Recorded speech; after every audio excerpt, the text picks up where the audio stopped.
आज की वीडियो में हम देखेंगे कि एक सैनिक पति की कानून अधिकार क्या क्या रहता है। पति के खिलाफ अगर पति ऐसा कुछ काम करते हैं उसकी एक्शन क्या रह सकता है। अगर उनको उनकी डेली यूज़ के लिए सामान वगैरह उनके खर्चा नहीं देते उनमें क्या ऐसा रूल्स है, कानूनी क्या सारे चीज़ें हैं।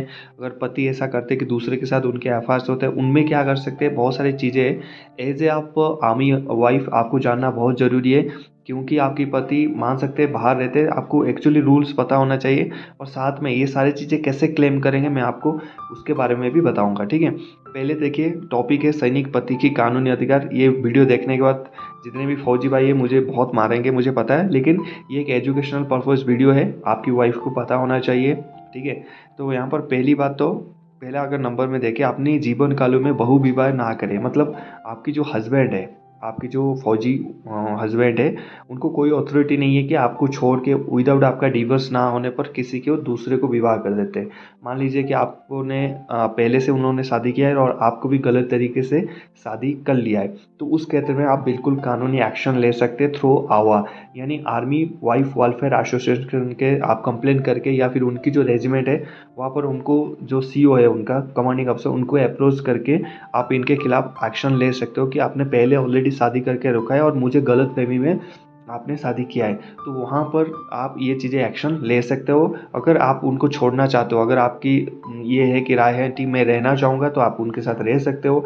अगर आप नहीं रहना चाहते हो, आप जो भी डिमांड करोगे उनकी ये रूल्स बनता है कि वो आपकी सारी डिमांड्स आपकी पूरा करेंगे। चाहे आप उनको पैसा मांगे या फिर आपकी मेंटेनेंस अलाउंस चाहिए, कुछ भी आपको चाहिए वो देने के लिए वो फौजी बिल्कुल क्या बोलते हैं, कंपलसरी है, वो देगा आपको, ठीक है। दूसरी बात, जब आपकी पति पीस स्टेशन में हो, देखिए इंडियन डिफेंस में ना दो स्टेशन होता है, एक होता है पीस स्टेशन, एक होता है फील्ड स्टेशन। पीस स्टेशन ये होता है कि जहाँ पर कोई ज़्यादातर डेंजरियस नहीं होता, वहाँ अटैक होने की कोई वो नहीं है। मतलब एक फौजी पीस स्टेशन में रहता है, मतलब शांत फुल स्टेशन में रहता है, जिसको हम कैंटोनमेंट के नाम पे जानते हैं। तो वहाँ पर आपकी बिल्कुल हक है आप उनके साथ रहने के लिए, क्योंकि अभी HRA ऑलरेडी सभी को 100% क्वार्टर मिल रहा है डिफेंस वालों को, तो आपकी बिल्कुल हक है आपको लेके जाने के लिए। अगर वो लेके नहीं जा रहे आपको, आप उनको बिल्कुल अप्रोच करें या फिर उनकी यूनिट में बिल्कुल अप्रोच करें कि मैं यहाँ पर रहना चाहता हूँ और ये नहीं रख रहे। वो आपकी बिल्कुल अधिकार है, आप उनके साथ रह सकते हैं। और जब आपकी पति की जो पोस्टिंग हो जाता है वो फील्ड एरिया में हो जाता है, यानी ऐसा एरिया जहाँ पर अटैकिंग चलता है, ऑपरेशन चलता है, जहाँ पर फैमिली क्वार्टर अवेलेबल नहीं है, वहाँ पर अथॉरिटी नहीं है आपको रहने के लिए। वहाँ पर अगर आप घर में नहीं रहना चाहती, आपकी गांव में नहीं रहना चाहती, उनकी फादर मदर के साथ नहीं रहना चाहती, तो आप रह सकती है एसएफ क्वार्टर्स में, यानी सेपरेट क्वार्टर में आप रह सकते हैं। ये फौजी कैंटोनमेंट में अंदर ही होता है। वो एसएफ क्वार्टर आप अप्लाई अपनी हस्बैंड को बोलिए मुझे एसएफ क्वार्टर चाहिए, तो उनके लिए वो अप्लाई करेंगे और आप फौजी के कैंटोनमेंट में आप एक फौजी की पत्नी के तहत आप रह सकते हैं। उसमें कोई भी प्रॉब्लम नहीं है और ये आपकी अधिकारी, आपकी हक है। तीसरी, पारिवारिक कलह पर स्थिति की पत्नी के वेतन के 22% संबंध के लिए, और उसके बाद 5.5 स्थिति बच्चों की गुजारा के लिए। देखिए, ये मेनली मोटा मोटी बात करें मेंटेनेंस अलाउंसेस, हमने 4 दिन पहले आपको एक वीडियो डिलीवर किया था। आर्मी से जो हस्बैंड है, आप डिवोर्स कैसे ले सकते हो, डिवोर्स के क्षेत्र में आपको क्या क्या देना होता है। तो यहाँ पर मिनिमम जो पहले ये 22% था, अब इसको बढ़ा के 33% कर दिया है मिनिमम।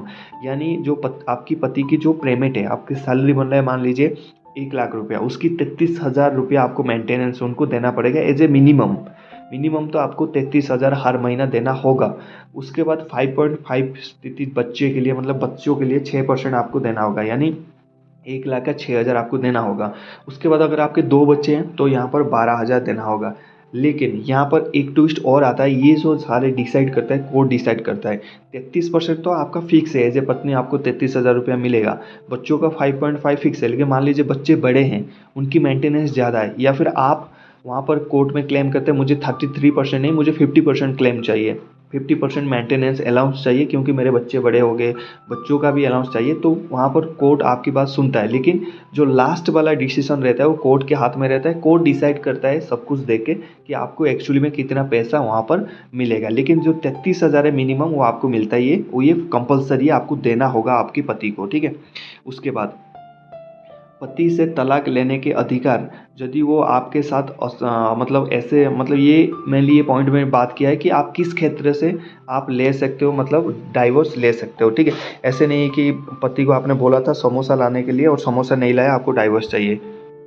सब्जी खरीदना था, बैंगन लाना था, बैंगन नहीं लाया, उसके लिए मैं तलाक लेना चाहता हूँ। या फिर परसों बोले कि मुझे रिंग खरीदवा दो, उससे बोला पैसा नहीं है, मना कर दिया, बोला मैं तलाक लेना चाहता हूँ। या फिर बोला कि इस साल छुट्टी आ जाओ, इस महीने नहीं आ पाए आपके बर्थडे में, तब तलाक। ऐसा नहीं है, फौज की नौकरी काफ़ी टफ होता है और उनको वाइफ को ये समझना होता है, बहुत ज़रूरी चीज़ें होता है।